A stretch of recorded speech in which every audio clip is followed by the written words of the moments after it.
Although Octarium started in 2003, the seed of its inception started in 2001 when I was the choir director at a large church in Kansas City. I had the budget, back then we had budgets at churches, I had the budget for 8 section leaders to support my chancel choir. And so I was working on my doctorate at the University of Kansas at the time, and I'd sung in several choirs with Simon Carrington. So I went one day and stood outside his choir room door and started pointing at people and saying, "You're going to come sing for me at St. Andrews." And when you're a college student, a church job is a really great thing because you only work twice a week and you make quite a nice bit of money. So I was able to find 7 very, very good singers from KU, and then I kept one. I fired everybody else at St. Andrews, but I kept one. Brady Shepard, I retained him, and so I started with an octet of 8 singers, 2 sopranos, 2 altos, 2 tenors, 2 basses, to support the chancel choir. We supported the chancel choir at the 10:15 service, but the church then started running out of money and couldn't provide music for the 8 o'clock service like they had been doing. They had been hiring soloists and small quartets from other places. But because I had these 8 singers, young, bright, wonderful things, they said, "Well, why don't we just start doing choral music at the 8 o'clock service?" I said, "Absolutely." So we started singing the 8 o'clock service, and it was marvelous. They knew each other quite well by that point. They started to really react to each other, to really tune into each other. And one fateful Sunday, I was downstairs during the 8 o'clock service with the children. I was doing a children's musical. So I was rehearsing the children, and the singers, we called ourselves the consort at that time, had to do the 8 o'clock service without me conducting them.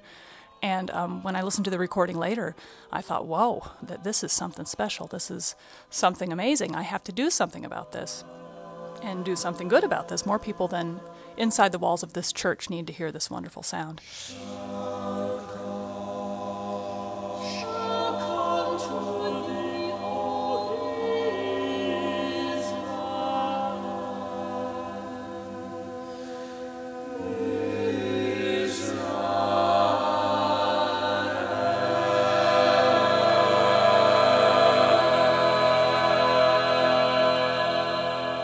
So we tramped out to Bales Recital Hall out in the University of Kansas, and I pressed record on just a catch-all microphone, and we sang for about a half hour and made a demo CD.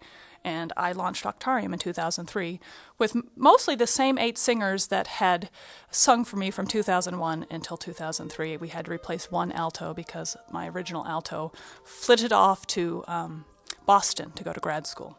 But she is now back. And of the 10 singers I now have, 5 of them were of that original 8. So it's an amazing continuity I have. At this point, there are 5 singers that have worked together for almost 10 years.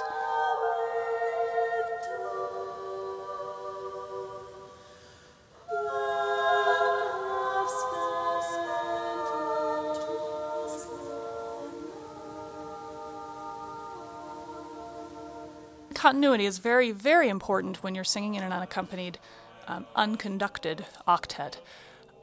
There is just a knowledge that of each other and a trust of each other that you really need to have when you're singing in such a small group, particularly when we sing 8-part pieces and you've got one person singing a part by themselves. You really have to trust everybody else around you. And when you're singing 4-part pieces and you have a partner of your voice part, you also have to have an amazing trust with your voice partner. And you have to know where the other one is going to breathe. And then you have to predict, she doesn't usually breathe here, but she's going to breathe here right now, so I have to cover that. And it's amazing how rarely they mess up with these reading each other on the fly at performances.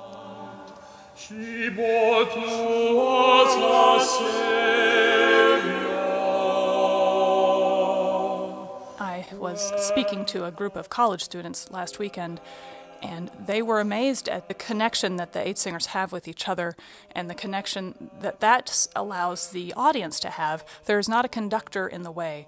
There is nobody between the singers and the audience interfering, for lack of a better word, with the experience. So the audience really feels like there's less of a fourth wall when there's not the back of a conductor standing in front of them. And it also feels much more of an intimate experience because you are in on the singers communicating with each other and finding give and take.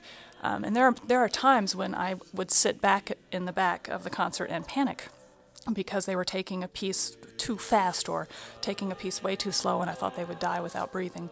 And at that point, there's nothing I can do about it, and you just have to trust that those singers are going to do it beautifully, and they always do.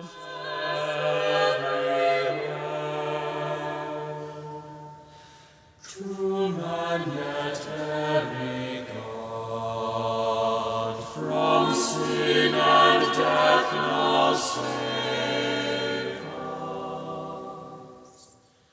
Octarium now has a roster of 10 singers, again, 5 of which are original to the 2001 incarnation.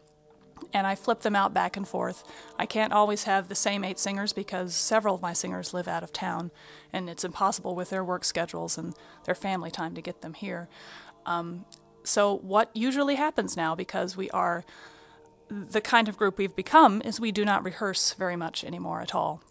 I bring the singers in for a weekend in late August or early September. I give them all the music we're going to sing all year, and we practice. And then they come back the weekend before a concert, and we practice again, and then they walk out on stage and they do it. And this works fairly well when the music is easy. Last spring we did a concert called Mastiche, where all the music was very difficult. And they pulled it off. They had very little rehearsal schedule. But what they are able to do, because there is trust, because there is, for lack of a better word, there's love between them, they know that they can learn their music at home and then come in and in 20 minutes make real music out of it pretty easily. And I don't have to interfere much at all. Sometimes I give them tempos. Sometimes I give them, when we're arguing about whether we're going to do this cutoff or that cutoff, I'll step in and make a decision when 2 singers have different opinions. So we call it a democratic dictatorship, because usually the singers make those decisions on their own because I don't have to sing it, they do. So it's a little ridiculous for me to tell them what they should be doing when I'm not the one who has to pull it off. So usually the singers decide a lot about the musicality and the tempos and the shape and the form, and I just give them the freedom to do that within the large context of what I want to hear.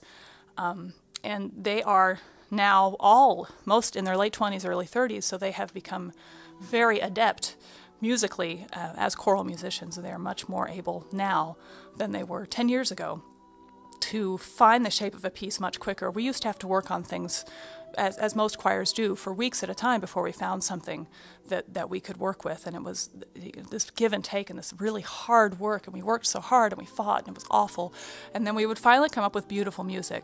Now, because we've gotten all that work out of the way, all of that argument out of the way, all of that tension out of the way, it's not there anymore, and so we just come together and we sing music together, and they know exactly what to do with most everything we come to, and it's very interesting to pull a piece out like we do in this Christmas concert that we haven't done in 7 years, and sing it again and see how much easier it comes now that we've worked all of the things out that we need to work out.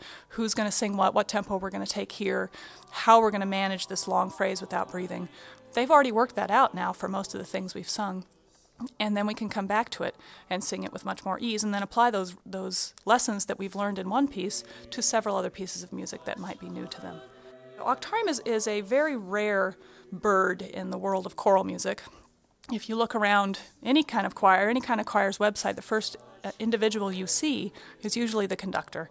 And the choir is built around the reputation of the conductor and the bio of the conductor and the picture of the conductor. Then when I started Octarium, I wanted it to be faceless, in a sense that it was the singers who were important, not the conductor, because when you come right down to it, even in choirs with conductors, at the very end, final moment, it's the singers that have to pull off that beautiful moment. The conductor has no control, although they try with their hands to create control. It's the singers that have to do it. And so in the first several seasons of Octarium, I refused to have my picture on the website. My name was very hard to find because I wanted to be the kind of artistic director like a theater director does. They block, they give advice, they create the basic shape, and then at some point they stand back and they let the art take form. And that is the kind of structure I envision for Octarium, is I program, I choose the music, I give basic notes the very first couple of rehearsals, and then I step back and let the music take form. Sometimes I have to step back in and say, no, we can't quite do it this way. This is not what I have in mind. But most of the time, they create everything that you hear out of their own sense of art and their own sense of musicality. And I get to sit back in the back and twiddle my thumbs and smile a lot because my work is done. And that's a really wonderful way to create a choir, because when you think of the concept of choir, it's voices together. And Octarium really achieves that in a way that very few other choirs do, because they really have to be voices together. There's no one person telling them what to do. There is no one dictator, so to speak, saying this is exactly how we're going to do it and you will follow me and this is how we do it. And every performance of every piece is just a little bit different, because they have to make split-second decisions because somebody had to cough or somebody had to sneeze, or somebody's voice is a little bit gravelly. They have to adjust and make those decisions.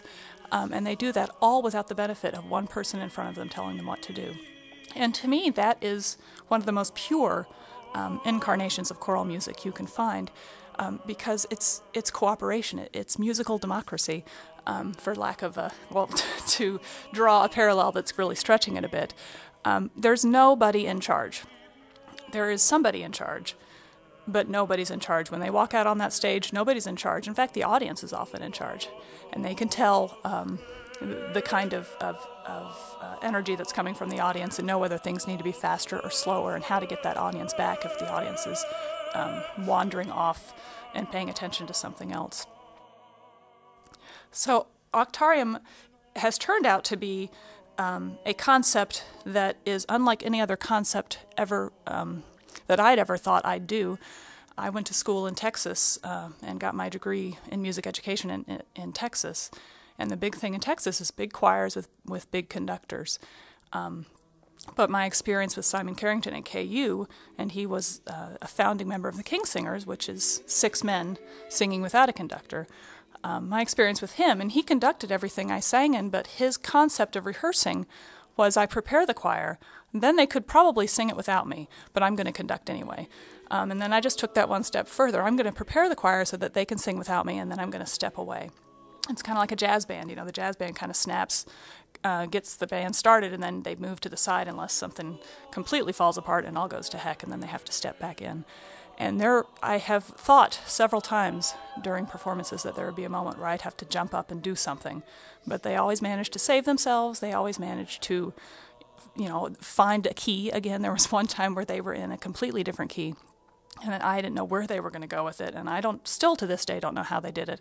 But they managed to find back to some sort of center and continue on with the song. And none of the audience knew anything had happened, because they are consummate performers. And they know how to convince you that they're having a wonderful time and that they're doing it all beautifully and that it's all perfect and don't you enjoy this, even when it's completely wrong. And that in and of itself is a talent that they had to develop in the 10 years that they've been working together.